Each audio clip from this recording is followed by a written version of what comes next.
حضرت شیخ حدیث مولانا زکریا رحمۃ اللہ علیہ نے لکھا ہے کہ ایک بزرگ نے کشف کی نظر سے دیکھا کہ شیطان انسان کے کمر کی طرف، پشت کی طرف اس طرح بیٹھا ہے جیسے مچھر کسی کو کاٹنے کے لیے بیٹھا ہوتا ہے، اور وہ ہر وقت انسان کے قلب کو دیکھتا رہتا ہے۔ اگر قلب کو ذاکر پاتا ہے تو قلب میں وساوس نہیں ڈال سکتا، اور جب دیکھتا ہے کہ قلب غافل ہے تو فوراً اس میں غفلت کا انجیکشن لگا دیتا ہے اور بندے کو وسوسے آنے شروع ہو جاتے ہیں۔ تو غفلت کا علاج ذکر ہے، اور غفلت سے بچنا ہمارے اوپر لازم ہے، فرض ہے۔ اللہ تعالیٰ ارشاد فرماتے ہیں وَلَا تَكُن مِّنَ الْغَافِلِينَ، کہ آپ غافلوں میں سے نہ ہوں۔ تو جب اللہ نے فرما دیا کہ غافلوں میں سے نہیں ہونا تو ہمارے اوپر لازم ہو گیا کہ ہم غفلت سے بچیں۔ ہمارے مشائخ نے تو اس پر اتنی محنت کی کہ انہوں نے فرمایا جو دم غافل سو دم کافر، جو لمحہ غفلت میں گزر گیا یوں سمجھو کہ وہ لمحہ کفر کی حالت میں گزر گیا۔ ایک لمحہ بھی اللہ سے غافل نہیں ہونا۔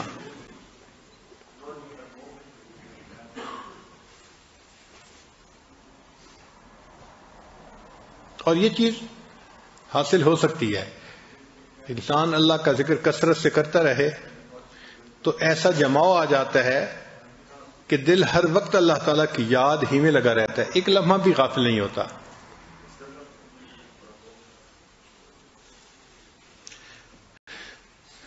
ذکر کا ذرا مفہوم سمجھ لیں۔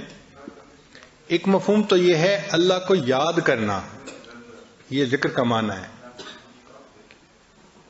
اور دوسرا ہر وہ کام جو نیکی کا ہے اس کو کرتے ہوئے انسان ذاکر ہوتا ہے، غافل نہیں ہوتا۔ چنانچہ حضرت عمر رضی اللہ عنہ فرمایا کرتے تھے کل مطیع للہ فہو ذاکر، ہر بندہ جو اللہ کا مطیع ہوتا ہے اس اطاعت کی حالت میں وہ ذاکر ہوتا ہے، وہ غافل نہیں ہوتا۔ تو بھلے اس کی زبان پہ اللہ اللہ کا لفظ جاری نہیں ہے، مگر چونکہ اللہ تعالیٰ کی اطاعت میں لگا ہوا ہے لہذا وہ اس کو ذکر کا مقصود حاصل ہے۔ سیدنا عمر رضی اللہ عنہ فرمایا کرتے تھے افضل الذکر ذکر عندما حرم اللہ، کہ افضل ذکر وہ ہے کہ جب تمہارے سامنے کوئی گناہ کا موقع پیش آئے تمہیں اس وقت خدا یاد آئے اور اللہ سے انسان ڈر جائے اور گناہوں سے بچ جائے۔ اگر گناہ کے موقع پہ انسان کو اللہ یاد نہیں آتا تو پھر باقی تسبیح پڑھنے کا کیا فائدہ ہوا؟ تو مقصود تو یہ ہے کہ اللہ کی یاد ایسی آ جائے دل میں کہ گناہ کا موقع آئے تو انسان کا دھیان اللہ کی طرف چلا جائے اور انسان اس گناہ سے بچ جائے۔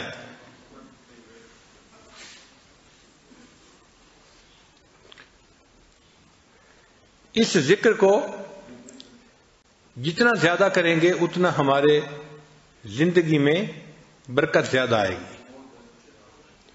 یہ اتنا اہم ہے کہ اللہ تعالیٰ نے حضرت موسیٰ علیہ السلام اور ہارون علیہ السلام کو جب نبوت سے سرفراز فرمایا اور فرعون کی طرف بھیجا تو ان کو ہدایات دی، فرمایا اذهب انت واخوک بآیاتی ولا تنیا فی ذکری، جائیے آپ اور آپ کا بھائی میری ان نشانیوں کو لے کر اور آپ دونوں میری یاد سے غافل نہ ہونا۔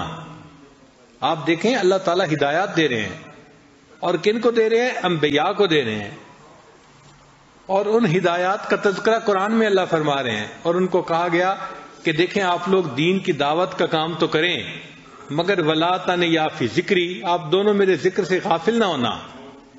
تو دعوت کی ابتدا میں دیکھو ذکر ہے اور انتہا میں ذکر ہے۔ دیکھیں دعوت کی ابتدا تو یہ ہوتی ہے کہ انسان کسی کے سامنے دین کو پیش کرتا ہے، اور انتہا یہ ہوتی ہے کہ اگر وہ نہیں مانتا تو پھر تلوار فیصلہ کرے گی۔ تو ایسے موقع پہ کہ جب ایمان والوں کے سامنے دشمن موجود ہے، اللہ تعالیٰ اس وقت فرماتے ہیں یا ایھا الذین آمنو، اے ایمان والو اذا لقیتم فئۃ فاثبتوا، جب تمہارا آمنا سامنا ہو کفر کی جماعت کے ساتھ تو تم ڈٹ جاؤ. واذکروا اللہ کثیرا، اللہ کا ذکر کثرت کے ساتھ کرنا. لعلکم تفلحون، تاکہ تم کامیاب و فلاح پا جاؤ. تو دیکھو انتہا میں بھی ذکر کا حکم، ابتدا میں بھی ذکر کا حکم اور انتہا میں بھی ذکر کا حکم. اس لیے ذکر کا کرنا یہ انتہائی ضروری ہے. ہمارے پاس ایک مرتبہ ایک قاری صاحب تشریف لائے. وہ بڑے معروف قاری صاحب ہیں. ہر سال تقریباً 50 شاگرد ان کے حافظ بنتے ہیں، کم سے کم 50 ورنہ اس سے زیادہ. اور خود بھی قرآن پاک بہت اچھا پڑھتے ہیں اور نیک طبیعت کے ہیں. پاس آ کے بیٹھے تو آنکھوں میں سے آنسو جاری ہیں. میں نے پوچھا قاری صاحب کیا ہوا؟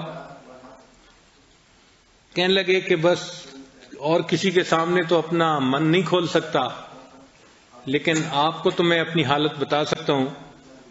میں حد الوسع گناہوں سے بچنے کی کوشش کرتا ہوں، ہر وقت قرآن پاک پڑھتا رہتا ہوں. کم از کم ایک منزل قرآن روزانہ پڑھتا ہوں، یعنی ہر 7ویں دن قرآن پاک میں ختم کرتا ہوں. اور میں اپنے شاگردوں کو بھی قرآن پاک پڑھاتا ہوں. اور تہجد کے وقت ان کو اٹھا کر میں اس وقت سے ان کا قرآن سننا شروع کرتا ہوں. اور ایک دن میں تقریباً 16 سے 18 گھنٹے میں قرآن پاک سنتا ہوں. اب مدرسے کی ڈیوٹی تو 8 گھنٹے تھی، مگر ان کا شوق اتنا تھا کہ وہ اپنے شاگردوں سے منزل سنتے رہتے تھے، سبق دیتے رہتے تھے. تو ایک دن میں 24 میں سے 18 گھنٹے قرآن پاک سنتے پڑھتے گزر جاتے تھے. تو وہ کہنے لگے کہ جب میں بیٹھا ہوتا ہوں تو میرے چاروں طرف بچے بیٹھے ہوتے ہیں اور وہ اپنی اپنی منزل سنا رہے ہوتے ہیں، اور میں ان بچوں کو ان کی غلطی کی نشاندہی کر رہا ہوتا ہوں. اب اس وقت جب کہ قرآن پاک پڑھا جا رہا ہے اور معصوم بچے اپنی معصوم زبانوں سے قرآن پاک پڑھ رہے ہیں، تو وہ کہنے لگے کہ مصیبت یہ ہے کہ عین اس وقت شیطان میرے دل میں گناہ کا خیال ڈال رہا ہوتا ہے. کان میں قرآن پڑھ رہا ہے، چاروں طرف بچے قرآن پڑھ رہے ہیں، کلاس میں بچے قرآن پڑھ رہے ہیں، اور میں اس بہار کے اندر بیٹھا ہوا میرے دل میں گناہوں کے وساوس آ رہے ہوتے ہیں. میں ان بچوں کے چہروں کو نہیں دیکھ سکتا، میں آنکھیں اپنی بند رکھتا ہوں، مگر اپنی اس حالت سے میں بہت تنگ ہوں. مجھے آپ بتائیں میں کیا کروں؟ اب بتائیں، جو بندہ تکبیر اولیٰ کا خیال رکھتا ہے، جو بندہ باقاعدگی سے تہجد پڑھتا ہے، سنت کا خیال رکھتا ہے، قرآن پاک کا عاشق ہے، ہر وقت قرآن پاک پڑھتا رہتا ہے، سنتا رہتا ہے، اور قرآن پاک کی بہار ہوتی ہے اس کی کلاس میں، اس بچے کو، اس بندے کو بھی گناہ کا خیال آ رہا ہے، شیطان وسوسے ڈال رہا ہے. اب یہ کرے تو کیا کرے، جائیں تو کہاں جائیں؟ پھر میں نے انہیں بات سمجھائی. میں نے کہا دیکھیں، قرآن پاک کے نور کے اترنے میں کوئی شک نہیں ہے. قرآن پاک میں اللہ فرماتے ہیں وَإِذَا قُرِئَ الْقُرْآنُ فَاسْتَمِعُوا لَهُ وَأَنصِتُوا لَعَلَّكُمْ تُرْحَمُونَ، کہ جب قرآن پڑھا جائے تم خاموش رہو، غور سے سنو تاکہ تم پر رحمتیں نازل ہوں. تو جہاں قرآن پاک پڑھا جاتا ہے وہاں رحمتیں نازل ہوتی ہیں، نور نازل ہوتا ہے، لیکن آپ کا دل اس نور کو ایکسپٹ نہیں کر پا رہا، اس کو جذب نہیں کر پا رہا. نور اترتا ہے، نور اترنے میں کوئی شک نہیں ہے، یہ اللہ کا قرآن گواہی دے رہا ہے، مگر آپ کا دل اس نور کو جذب نہیں کر پا رہا. تو قاری صاحب نے سوال پوچھا کہ جی میرا دل کیوں نور کو جذب نہیں کر پا رہا؟ پھر میں نے انہیں بات سمجھائی. میں نے کہا دیکھیں قاری صاحب، بچہ جب پیدا ہوتا ہے نا تو اس کو ماں کا دودھ پلایا جاتا ہے، اس لیے کہ اس کے لیے سب سے زیادہ موافق اس کی والدہ کا دودھ ہوتا ہے. اور اگر فرض کرو کہ والدہ کا دودھ نہ ہو یا کم ہو تو پھر اس کے لیے اس بچے کو بکری کا دودھ پلا دیتے ہیں یا گائے کا دودھ پانی ملا کے پتلا کر کے پلا دیتے ہیں، تو بچہ اس کو بھی جذب کر لیتا ہے.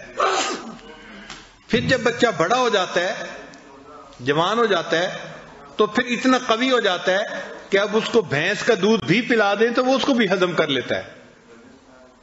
لیکن اگر پیدا ہونے والے بچے کو بھینس کا دودھ پلائیں گے تو اس کا ہاضمہ خراب ہو جائے گا اور وہ ہسپتال پہنچ جائے گا.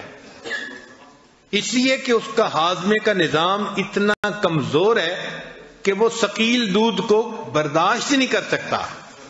اور بھینس کا دودھ چونکہ اس میں مکھن زیادہ ہوتا ہے تو وہ ثقیل ہوتا ہے، اور گائے کا دودھ جو ہے یا بکری کا یہ لطیف ہوتا ہے.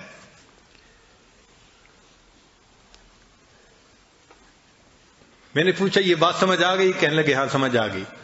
میں نے کہا اب دیکھیں کہ جو قرآن پاک کا نور ہے یہ اترتا ہے یقیناً جب قرآن پاک پڑھا جاتا ہے، مگر اس نور کے اندر ثقل ہے، بھاری ہے. انا سنلقی علیک قولا ثقیلا، یہ قول ثقیل ہے. تو ثقل کی وجہ سے ہر بندے کا دل اس نور کو جذب نہیں کر پاتا. نور اترتا ہے مگر دل میں اتنی کیپیبلٹی نہیں ہوتی کہ اس کو جذب کر لے، تو دل فائدہ نہیں اٹھاتا. ہاں دل شروع میں ذکر کے نور سے فائدہ اٹھا لیتا ہے، چونکہ ذکر کا جو نور ہے وہ لطیف ہے. چنانچہ اس کو شروع میں لطیف غذا ملتی رہے تو پھر دل قوی ہوتا رہتا ہے، حتیٰ کہ جس طرح بچہ جوان ہونے کے بعد بھینس کا دودھ پی لیتا ہے، اسی طرح یہ ذاکر جو اللہ کا ذکر کرتا رہا، کرنے کے بعد ایک ایسا وقت آتا ہے کہ قرآن پاک پڑھا جاتا ہے اور اس کا دل قرآن پاک کے نور کو بھی جذب کر لیتا ہے. پھر یہ نماز کے نور کو بھی جذب کر لیتا ہے. پھر اس کی نماز اس کو برے کاموں سے اور فوائد سے روک دیتی ہے. ورنہ عام لوگ تو نمازیں بھی پڑھ رہے ہیں، جھوٹ بھی بول رہے ہیں، نمازیں بھی پڑھ رہے ہیں، بدنظری بھی کر رہے ہیں، نمازیں بھی پڑھ رہے ہیں، غیبت بھی کر رہے ہیں، تو گناہ چھوٹتے نہیں ہیں. وجہ کیا کہ اس نماز کا نور ہمیں نہیں مل رہا. جب نور ملتا ہے تو پھر اللہ تعالیٰ سب جو ہے گناہوں سے نجات دے دیتے ہیں.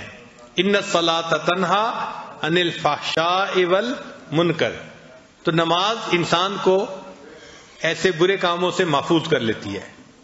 تو ذکر کی کثرت ہر بندے کو کرنی چاہیے تاکہ قلب کے اندر قوت آ جائے اور قلب اللہ کے انوارات کو جذب کرنے والا بن جائے.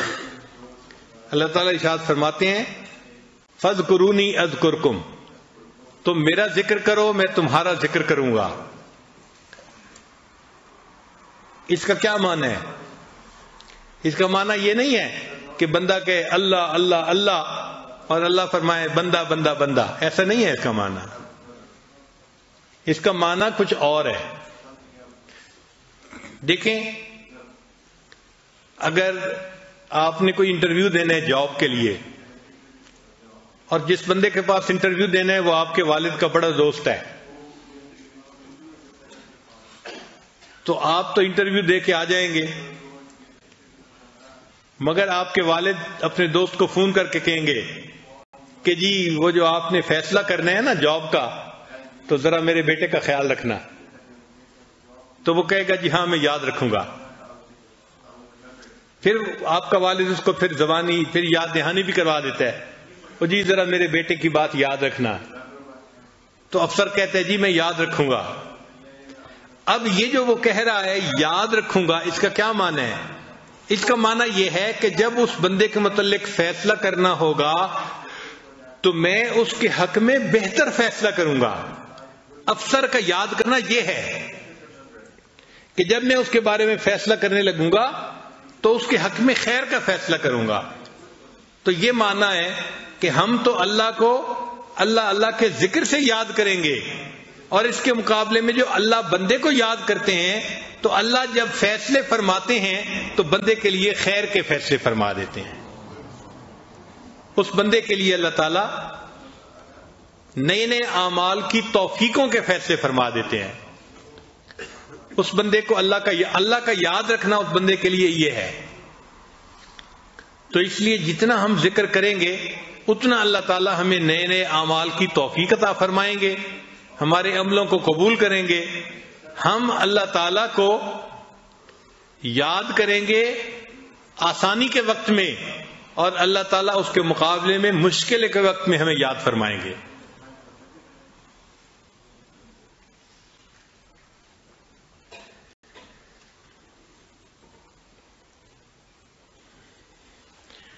ہر چیز کے کچھ نہ کچھ اثرات ہوتے ہیں.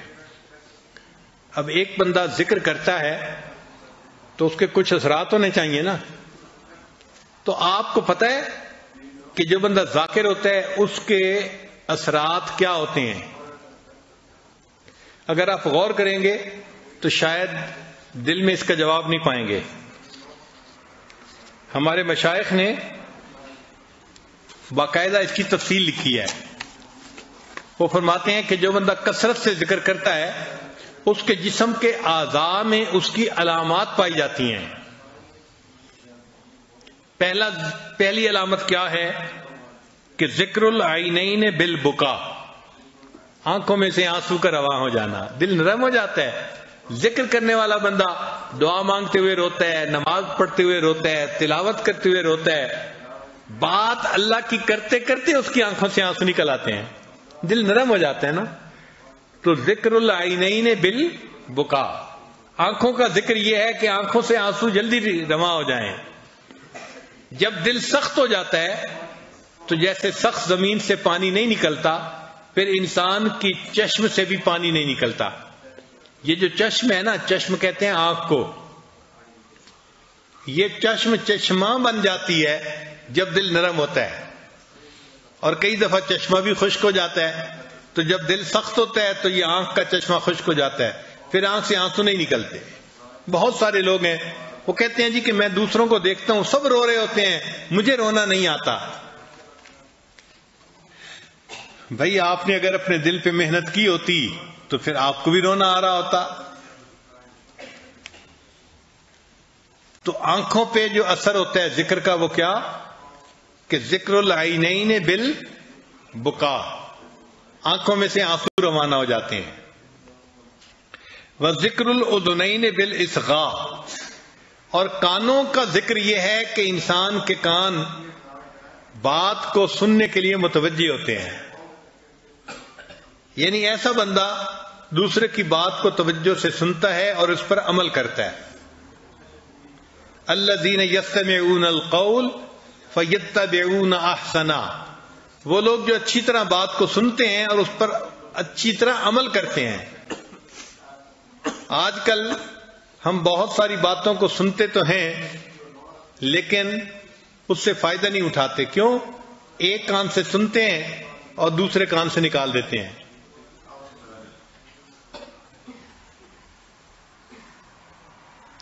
چنانچہ جہنمی جب جہنم میں جائیں گے تو اس وقت ان سے فرشتے کہیں گے کہ تمہیں کوئی ڈرانے والا نہیں آیا تھا، سمجھانے والا نہیں آیا تھا کہ جہنم سے بچنا، جنت جانے کی تیاری کرنا؟ تو جہنمی کہیں گے آیا تو تھا، ہم نے جھٹلا دیا تھا. اور پھر وہ کہیں گے لو کننا نسمع، اے کاش اگر ہم سنتے، اور نعقلوا، اور ہمارے اندر عقل کی رتی ہوتی، ما کننا فی اصحاب السعیر، ہم جہنم جانے والوں میں سے نہ بنتے. ہم تو خیر کی بات سنتے ہی نہیں تھے. تو انسان کئی مرتبہ سنتا ہے مگر ایسے ہوتا ہے جیسے نہیں سن رہا ہوتا. ہمارے حضرت مرشد عالم رحمت اللہ علیہ بھرے مجمع میں کئی مرتبہ جلال میں آ کے کہتے تھے وہ سن رہے ہو؟ میں کہتا ہوں تم نہیں سن رہے. پہلے فرماتے تھے وہ سن رہے ہو، پھر فرماتے تھے میں کہتا ہوں تم نہیں سن رہے. تو انسان سننے کے باوجود ایسے ہوتا ہے جیسے اس نے نہیں سنا ہوتا. اور اللہ تعالیٰ اس کو سننے کی توفیق ہی نہیں دیتے.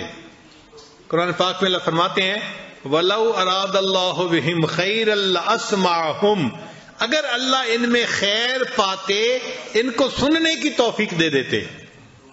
یعنی ان میں خیر ہوتی نا تو اللہ ان کو بات سنوا دیتے، یہ اس سے فائدہ اٹھا لیتے. سنتے ہی نہیں ہے.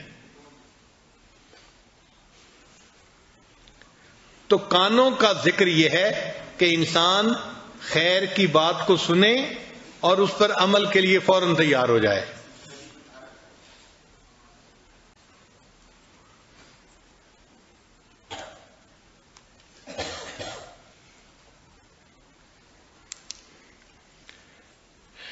پھر فرمایا وہ ذکر اللسان بالثناء، کہ زبان کا ذکر اللہ تعالیٰ کی ثنا ہے. جس بندے کے دل میں اللہ کی محبت ہوگی تو اس کی تو زبان پہ ہر وقت اللہ ہی کی باتوں کا تذکرہ رہے گا نا، اللہ کی باتیں کرتا رہے گا. تو زبان سے اللہ کی ثنا بیان کرنا یہ زبان کا ذکر ہے.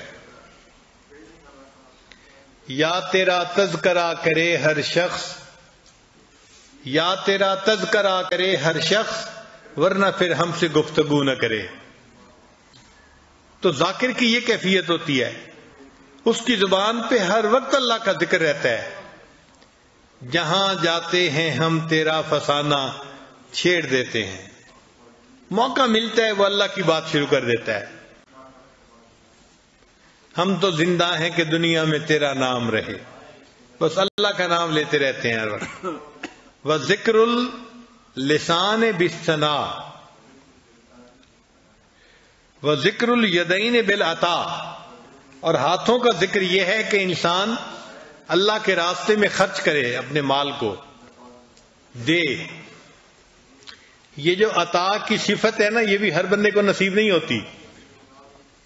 بہت سارے بندے ہیں جو مالدار ہوتے ہیں، اور کچھ بندے ایسے بھی ہیں کہ جو مال کے چوکی دار ہوتے ہیں، مالدار نہیں ہوتے، مال کے چوکی دار ہوتے ہیں.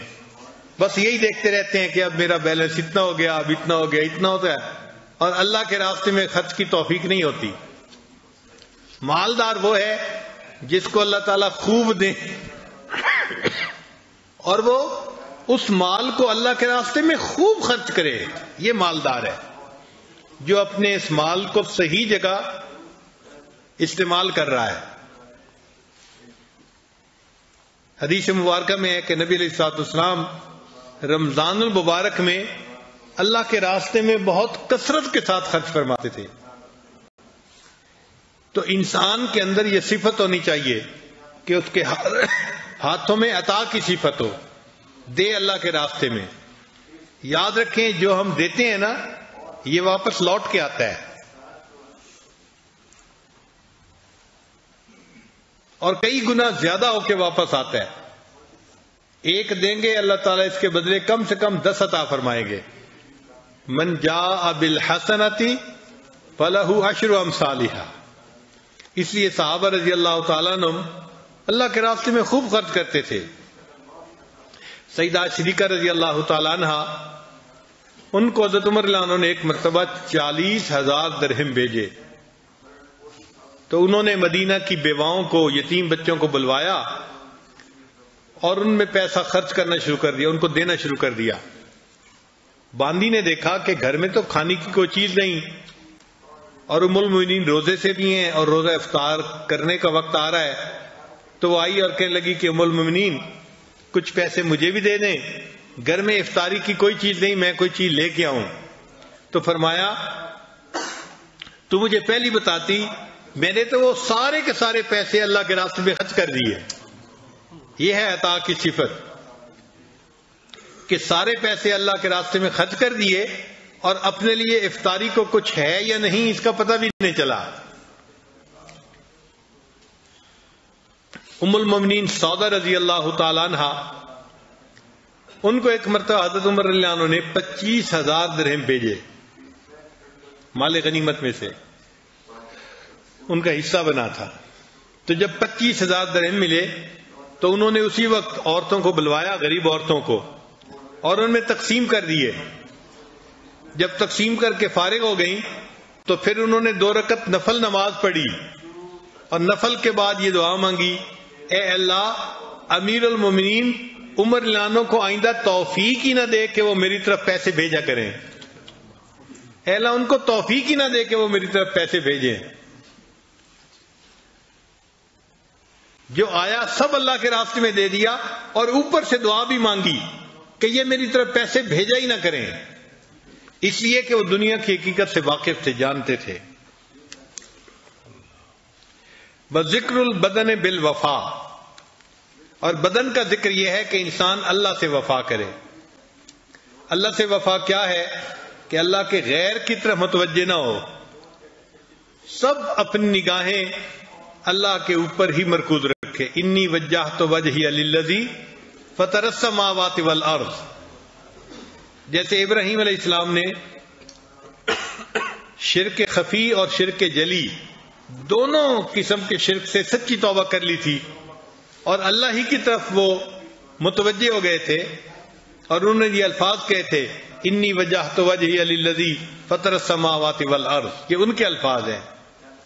پھر اللہ تعالیٰ ان سے اتنا خوش ہوئے کہ اللہ نے فرمایا وَإِبْرَاهِيمَ الَّذِي وَفَّى، اور میرا ابراہیم میرا بڑا وفادار نکلا، اس نے میرے ساتھ وفا کر دکھائی۔ تو ہم بھی اللہ کے وفادار بندے بنے۔ اللہ آپ کا دیا کھاتے ہیں اور ہم آپ ہی کے بن کے زندگی گزارتے ہیں، آپ کے غیر کو آنکھ اٹھا کے دیکھنا پسند نہیں کرتے۔ ہمارا دل صرف آپ کی محبت کے لیے ہے، ہمارے دل کی محبت ہے تو فقط آپ کے لیے، اس میں ماں سوا کی محبت کا کوئی امکان نہیں ہے۔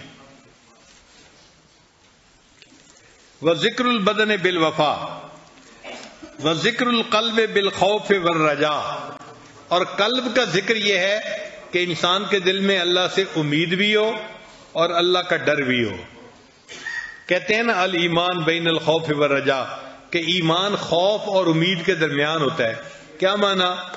کہ جب انسان اپنے عملوں کو دیکھتا ہے تو دل پہ خوف آ جاتا ہے کہ میرا کیا بنے گا، اور جب اللہ کی رحمت پہ نظر ڈالتا ہے تو دل میں امید لگ جاتی ہے کہ اللہ مجھے معاف کر دیں گے۔ تو کبھی خوف کی کیفیت، کبھی امید کی کیفیت۔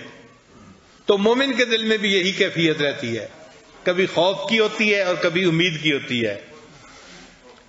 یہی خوف تھا جس وجہ سے صحابہ رضی اللہ تعالیٰ عنہ رات کو رویا کرتے تھے۔ حضرت ابوبکر صدیق عنہ فرمایا کرتے تھے اے کاش میں کسی مومن کے بدن کا بال ہوتا، اے کاش میں کوئی گھاس کا تنکا ہوتا، میں کسی درخت کا پتا ہوتا، میں پرندہ ہوتا۔ کیوں ایسا کہتے تھے؟ کہ وہ اللہ کی عظمتوں کو جانتے تھے، اور وہ جب سوچتے تھے نا کہ اللہ کے سامنے جواب دینا پڑے گا تو پھر ڈرتے تھے، اور ان کے اپنے عمل کچھ نظر ہی نہیں آتے تھے۔ اور جب اللہ تعالیٰ کی رحمت کی طرف دھیان جاتا تھا پھر امید ہوتی تھی ان کے دلوں میں۔ چنانچہ حضرت عمر رضی اللہ تعالیٰ عنہ اتنا رویا کرتے تھے کہ ان کے چہرے پر آنسوؤں کے بہنے کی وجہ سے نشان پڑ گئے تھے، سکار بن گیا تھا، نشان نظر آتے تھے۔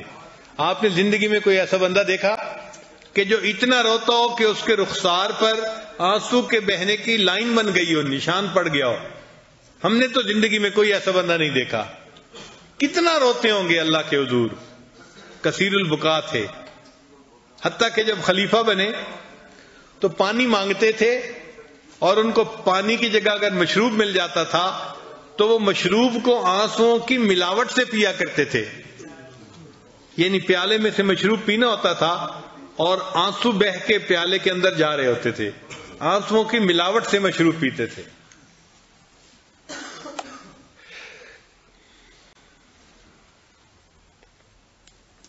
وَذِكْرُ الْقَلْبِ بِالْخَوْفِ وَالرَّجَاءِ وَذِكْرُ الرُّوحِ بِالتَّسْلِيمِ وَالرَّضَا، اور روح کا ذکر یہ ہے کہ انسان کے اندر تسلیم اور رضا پیدا ہو جائے۔ تسلیم اور رضا کسے کہتے ہیں؟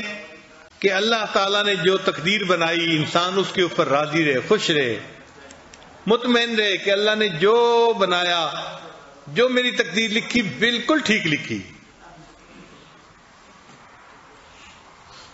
یہ تسلیم، یہ رضا اور تسلیم کا مقام یہ کافی مشکل حاصل ہوتا ہے، محنت کرنی پڑتی ہے۔ بڑے بڑے مشائخ نے زندگی بھر نیکی تقوی کی زندگی گزاری اور آخر پر جا کر ان کو یہ تسلیم و رضا کا مقام نصیب ہوا۔ اور تسلیم و رضا یہ ہے کہ اللہ نے جو ہمارے لیے فیصلہ فرما دیا ہم راضی ہوں کہ وہ فیصلہ بالکل ٹھیک ہے۔ انسان اپنے اللہ سے راضی رہے۔ رضیت باللہ ربا وبمحمد نبیا وبالاسلام دینا، میں اپنے اللہ سے راضی ہوں کہ وہ میرا رب ہے،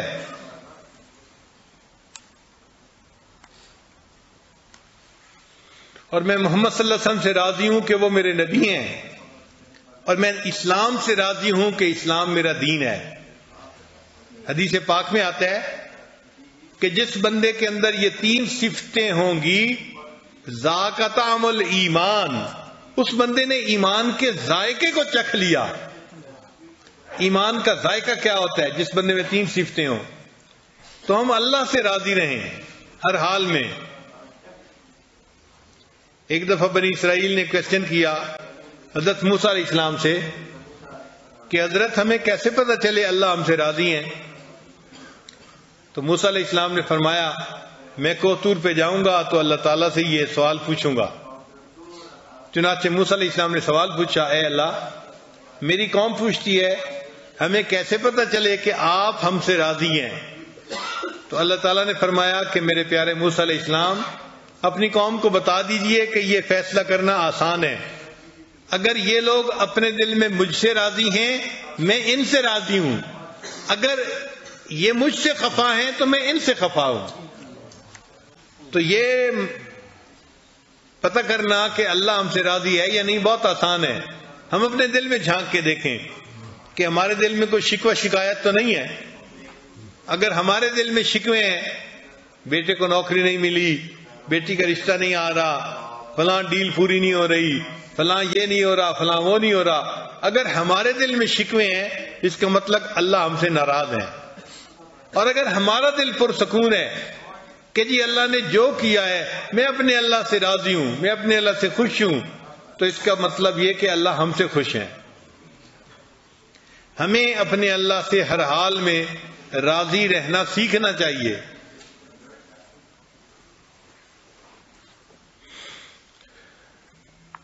لطف سجن دم بدم قہر سجن گاہ گاہ، کہ سجن کا یار کا لطف تو ہر وقت ہے اور یار کی ناراضگی وہ کبھی کبھی.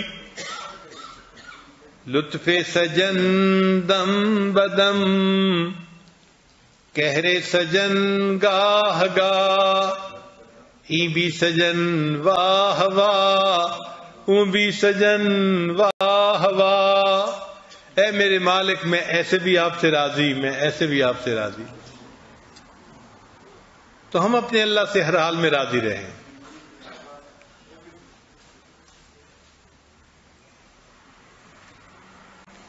کسی شاعر نے کہا نہ تو ہجر ہے اچھا نہ وصال اچھا ہے، نہ تو ہجر ہے اچھا نہ وصال اچھا ہے، یار جس حال میں رکھے وہی حال اچھا ہے. اللہ جس حال میں بندے کو رکھے بندہ یہی سمجھے کہ میں اسی حال میں سب سے زیادہ بہتر ہوں. تو ہم اپنے اللہ سے راضی رہنا سیکھیں. تو ذکر کی یہ علامتیں ہیں، ہم اپنے اندر ان علامتوں کو ڈھونڈیں. اگر ہماری آنکھوں میں بکا ہے، اگر ہماری زبان پہ اللہ کی ثنا ہے، اگر ہمارے ہاتھوں میں عطا ہے، اگر ہمارے دل میں خوف اور رجا ہے، اگر ہمارے دماغ میں تسلیم و رضا ہے، تو یہ اس بات کی دلیل ہے کہ ہم جو ذکر کر رہے ہیں اس ذکر کے اثرات ہمارے جسم میں مرتب ہو رہے ہیں. اور اگر یہ کیفیتیں نظر نہیں آتی تو اس کا مطلب یہ کہ ہم طوطے کی رٹ میں لگے ہوئے ہیں. جیسے طوطا ٹیں ٹیں ٹیں ٹیں کرتا رہتا ہے، ہم بھی اسی طرح بس الفاظ پڑھ رہے ہیں، ان الفاظ کا قلب تک جو ہے اثر نہیں جا رہا. ایک بندے نے طوطا پالا اور اس نے اس کو اللہ کا نام سکھایا. چنانچہ وہ طوطا اللہ کا نام بولتا تھا اور اس کو دیکھنے کے لیے لوگ بڑی دور دور سے آتے تھے. اب جو مالک تھا اس کو طوطا بڑا پیارا تھا، وہ اس کا بڑا خیال رکھتا تھا. اللہ کی شان ایک دن پنجرہ کھلا رہ گیا تو قریب کوئی بلی پھر رہی تھی، اس کا داؤ لگا، اس نے آ کے طوطے کو پکڑا اور لے کے بھاگ گئی. مالک کو پتا تب چلا جب طوطے نے ٹیں ٹیں شروع کر دی.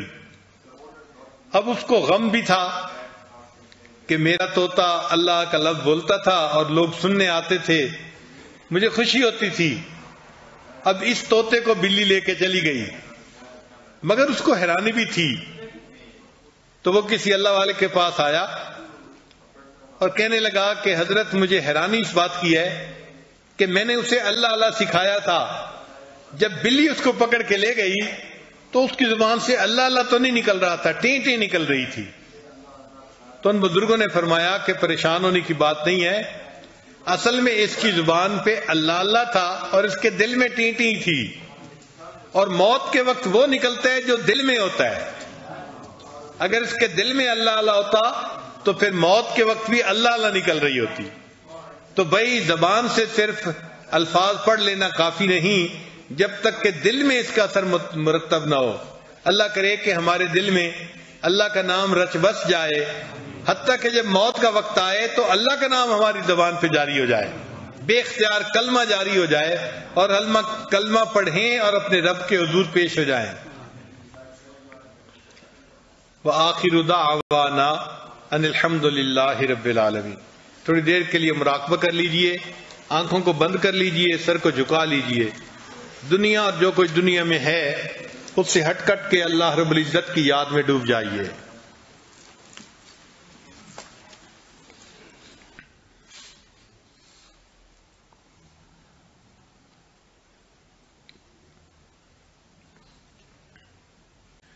لا الہ الا اللہ محمد رسول اللہ۔ دعا کر لیجئے۔ سبحان ربی العلی الوہاب۔ اللہم صلی علی سیدنا محمد وعلی آل سیدنا محمد وبارک وسلم۔ اے کریم آقا، ہم آپ کے عاجز مسکین بندے ہیں، ہمارے گناہوں کو معاف فرما، خطاؤں سے درگزر فرما، عیبوں کی پردہ پوشی فرما، جو گناہ دن میں کیے معاف فرما، جو راتوں میں کیے معاف فرما، جو محفل میں کیے معاف فرما، جو تنہائیوں میں کیے معاف فرما، جو ارادے سے کیے وہ بھی معاف فرما، جو بن ارادے کے ہوئے وہ بھی معاف فرما۔ اے اللہ، معصیت کی ذلت سے محفوظ فرما اور ہمیں طاعات کی عزت نصیب فرما، آنے والے وقت کو گزرے وقت سے بہتر فرما، آنے والی زندگی کو گزری ہوئی زندگی کا کفارہ بنا۔ اے اللہ، آپ کے بندے دور دور سے دل میں نیک امیدیں لے کے یہاں آئے ہیں، اے اللہ ان کی امیدوں کو پورا فرما۔ میرے مولا، یہ اعتکاف میں بیٹھنے والے آپ کے در کی چوکھٹ کو پکڑ کے بیٹھے ہیں، اے اللہ ان پر رحم کی نظر فرما دیجئے، اے اللہ ان پر رحمت کی نظر فرما دیجئے، اے اللہ ان کو خالی نہ اٹھائیے، میرے مولا دامن بھر دیجئے، نیک مرادیں پوری کر دیجئے۔ اللہ ہم پر رحمت کی نظر فرما، ہماری ان دعاؤں کو اپنی رحمت سے قبول فرما۔ کریم آقا، جو مانگا وہ بھی عطا فرما، جو مانگنا چاہیے تھا ہم نہیں مانگ سکے ہمیں وہ بھی عطا فرما۔ رب کریم، ہمیں نیکی کی نئی نئی توفیقیں عطا فرما۔ اے اللہ، نفس و شیطان کے مکر و فریب سے محفوظ فرما۔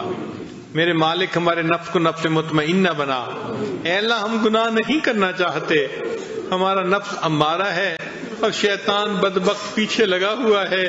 اے اللہ، ہمارے نفس کو نفس مطمئنہ بنا دیجئے اور ہمیں گناہوں سے ہماری جان چھڑا دیجئے۔ اللہ ہم پر رحمت کی نظر فرما، ہماری ان دعاؤں کو اپنی رحمت سے قبول فرما۔ اے اللہ، رمضان مبارک کا آخری عشرہ ہے جو آگ سے خلاصی کا عشرہ ہے، اے اللہ ہمیں آگ سے نجات عطا فرما دیجئے۔ اللہ، ہم سے تو دھوپ کی گرمی برداشت نہیں ہوتی، اللہ تیرے جہنم کی گرمی کہاں برداشت ہوگی۔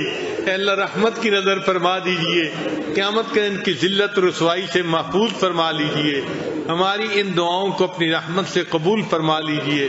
ربنا تقبل منا انک انت السمیع العلیم، تب علینا انک انت التواب الرحیم۔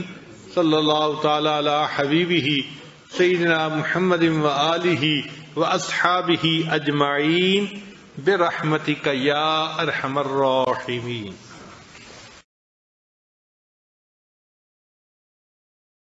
لا الہ الا اللہ، لا الہ الا اللہ، لا الہ الا اللہ، لا الہ الا اللہ، لا الہ الا اللہ۔